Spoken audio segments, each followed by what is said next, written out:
This was said just yesterday during a roundtable meeting christened the Big Nine, as our senior political affairs reporter Patrick Amimo enunciates. This roundtable meeting, dubbed the Big Nine, brought together critical actors in the areas of fiscal management, audit and oversight. The runaway corruption in government institutions dominated debate here. Individuals facing corruption charges have exploited weak laws to frustrate institutions mandated to investigate and prosecute.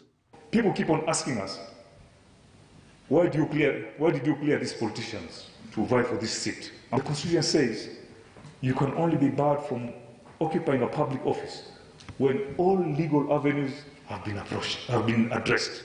You can imagine, as EACC, we have arrested that guy, then tomorrow that guy is a member of PSC. He's grilling me. He's grilling me. Even when you get a conviction, as the CEO said, you get your appeal, you are back, and you are back in business.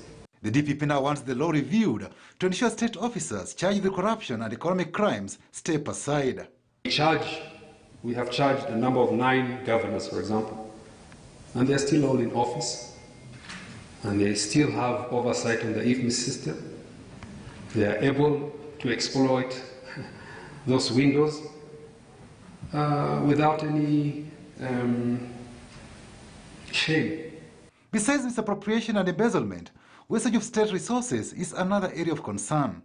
Chairperson of the National Assembly Public Accounts Committee, Opio Wandayi, says donor funds channeled through ministries to counties are often squandered.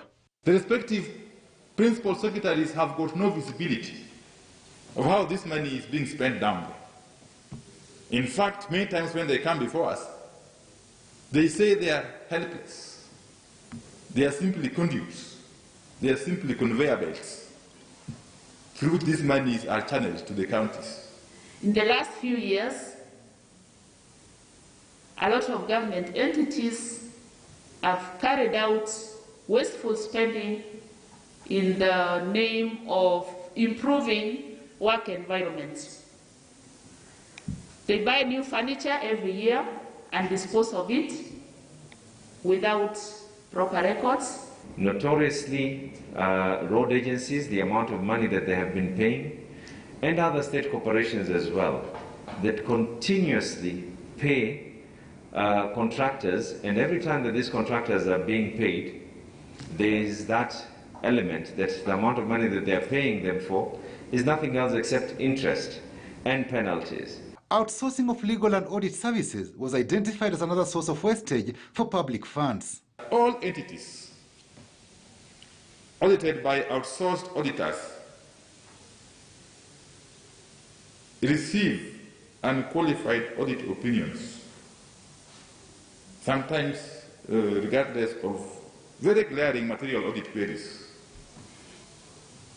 and irregularities. Okay.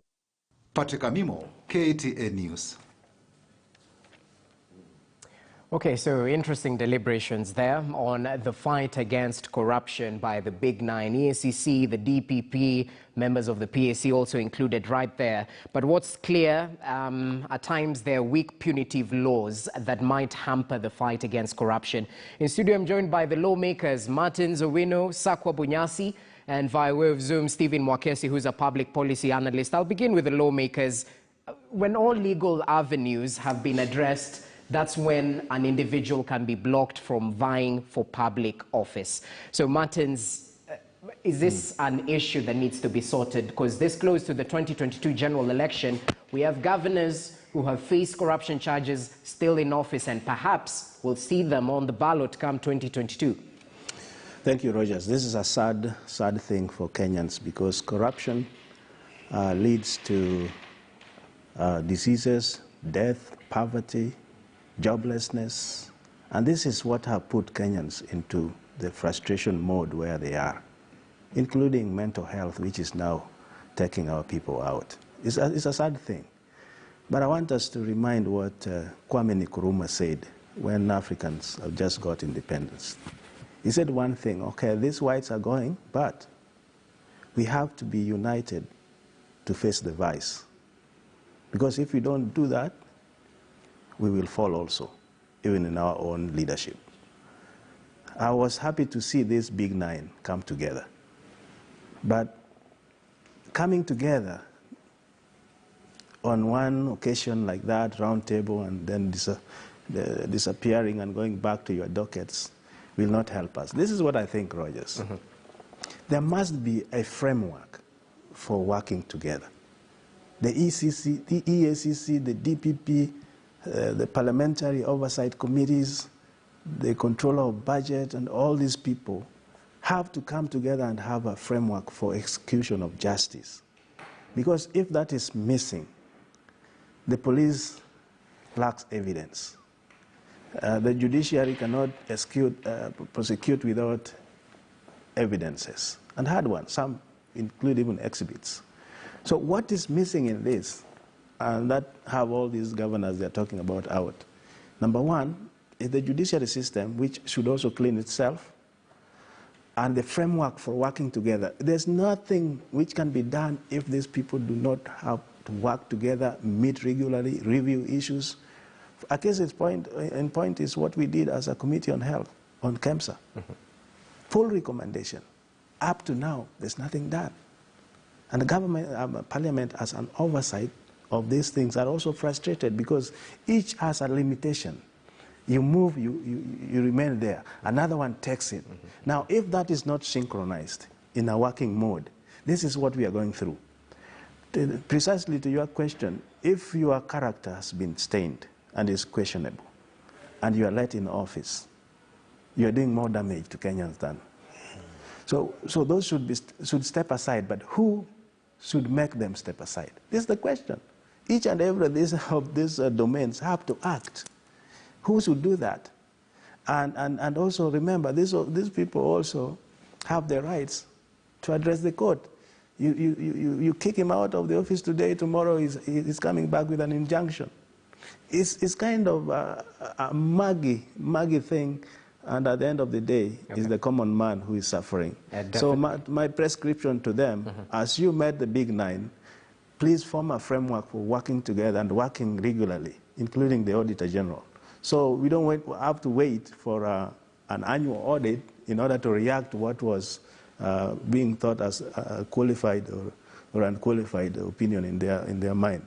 Let's hit it when it is hot, and that will call for regular meetings and forming that framework. Okay. Sakwa, does Parliament have a role to play in sort of farming up these laws that the DPP and this body say is sort of the weak link in terms of fighting corruption, in terms of the legislative role of Parliament? What say you?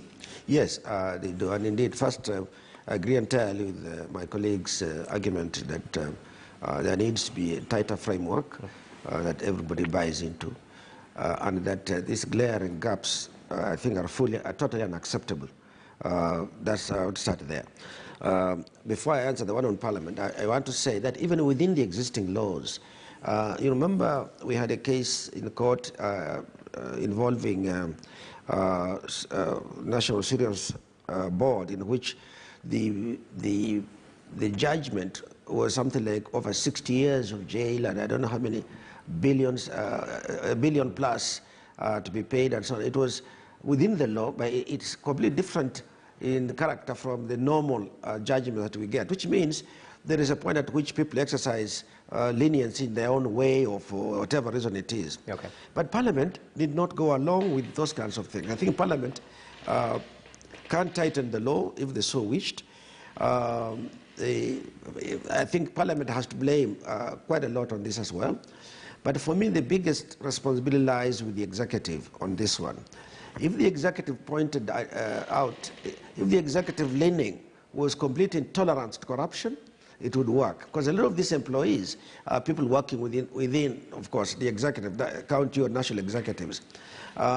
It's very sad that we're complaining about corruption, for example, at the counties, and governors have been caught with their, with their hands red-handed right in there, with billions of shillings in their pockets. And it's also very obvious in many counties to see what's happening.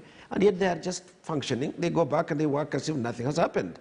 Forget even the issues around election. Barring somebody from running is not good enough.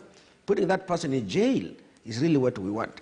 That striped uniform should be worn by CSS, PSS, and governors, and all of us, MPs, Wajiku, everybody who breaks the law. Let me ask you this, Sakwa. Yeah. The president just yesterday, while talking, or the previous day, he said the key problem that we have today is not tackling corruption as much as handling the cases that are still pending. So he's sort of speaking in terms of the long process it takes in terms of dispensing this justice and prosecuting the individuals. Is this a weak link? No, that's certainly a big issue. It's an important issue. It is a weak link. But let me tell you, if you are working, you remember one time when the president himself said that corruption is a big issue, starting with his own office, by his own admission. What you do there is you move people aside, move them away from the task they have to allow investigation to carry on. Even if they are still public officers, but you have moved somebody to Mandera, for example, or Busia or someplace, away from his role in the office of the president or in some ministry, away from where he can influence day-to-day things. If you are reluctant to have him go home and wait out at home, that would help. But as it is, not only do they stay, they get actually, some of them grow, they get promoted, they get moved into much more critical roles, because corruption is not an event or an activity, it gets systemic. Everybody shares a little bit of it. As we hear, for example, what happens with the traffic police, who are normally very much, they are excused, that the money they collect on the road actually sort of moves into the system. Corruption has a way of organizing itself, it's defeating the state. It really is one of our biggest setbacks now. Okay, Mwakesi, as you add your voice, perhaps on the strength of these independent institutions in fighting corruption, I mean, we devolved a couple of functions from the national government. Others argue we also devolved corruption as well. When we look at the county governments, I was just listening to the Bomet governor recently being grilled in terms of the office furniture in his office, you know, and it was quite amusing. I'm short of words, but the issue is some government entities are improving the work environment and wasting millions while at it, you know, especially when it comes to the counties. Well, what's your take on this as you add on the strength of independence of these institutions? I mean, just say there cannot be an excuse for wasteful expenditures. I think it's imperative on Kenyans to actually understand that we are trying to solve the only job that any state officer or a person who's been elected in office, the only job that they've been given is to serve Wananchi. The issue of how you want your office to look like, these are personalized issues. And if I was the Auditor General or the DCI, I just straight go and surcharge these persons for things that they are doing that do not make any sense. And for me, these agencies need to really act whenever they find these improprieties. The Auditor General reports have not been taken seriously over the years. I do not understand how an Auditor General report can come out on a CDF, on a county government, on a state agency, even a SAGA, and no action is being taken by the DCI or the EACC based on that. It's enough to begin starting investigations. Now, for me, I want to just state on this issue of corruption and how we deal with it. Very clearly, the Constitution is very clear in Chapter 6, Article 75. It says whenever a state officer goes about in his public or private life, does anything that demeans his office, there is requirement of the government to go ahead and institute disciplinary measures against this person. And once the disciplinary measures begin and it goes through the process, then they can be relieved of their job eventually. Now, it's enough when you get a report from DCI, when you get a report from the Auditor General touching on a state officer or a public officer, it's enough for you to begin a disciplinary procedure almost immediately. But you see the fact that the DCI and the DPP have not gone ahead to even seek court interpretation based on articles that are really enshrined in our Constitution tells you there's no real urge by these officers to really ensure that the letter of the law is followed. So they cannot say that the law puts a block on them because somebody, when he goes for an appeal, they are still going to be able to sit in office. No, there is a clear mechanism. The moment somebody has been put to question about how he conducts his work in public and private, their disciplinary measure is supposed to be instituted almost immediately. And if the state office is clear and very sure about what this person did, if it is corruption, then they'll go ahead and make sure that person is put on terminal leave or suspended using that particular process. So I think there is no genuineness by these particular actors, the DPP, the EACC CEO, and even the Auditor General, to actually follow through on some of these things. And once we begin to be genuine about this, when we begin to execute Chapter 6, which is a very clear article of the Constitution, then we'll be able to solve much of these corruption issues that we're seeing right now. Just briefly, Mwakesi, has the war against corruption been weaponized as we evaluate the gains in fighting this all necessary evil? Well, what say you about this? And Jesse, you're very right in that. And this is what lost Kenyans whenever we were seeing the Kamata Fridays, because it started to look like it's a political tool instead of a tool that is trying to sanitize and put integrity into how we run government. And for me, the moment I started seeing the DPP starting to be very clear that there are certain persons who cannot be charged because if I was to do this, it would be more political than anything else, then we started to see that these people are serious about their job. But for me, I agree, and Kenyans have also seen that the way we fought corruption in the last 3 years, it has been a political witch hunt rather than a tool to ensure that public funds are secured. Ndiwa, add your voice on that. Is it a political witch hunt? Because the president mentioned that you should carry your own cross. He himself was mentioned, he went to court, cleared his name. Well, what say you about this? I mean, it won't stick.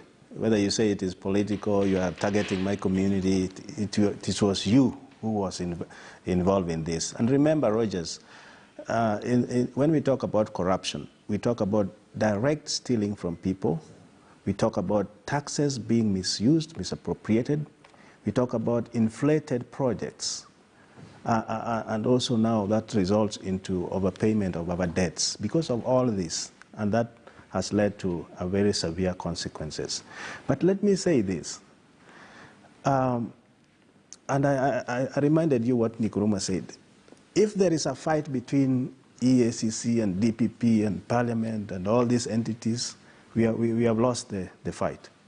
That should not be there. The blame game should not be there. It will not work. Number two, the judiciary system. And this is where the BBI was very correct, of ombudsman.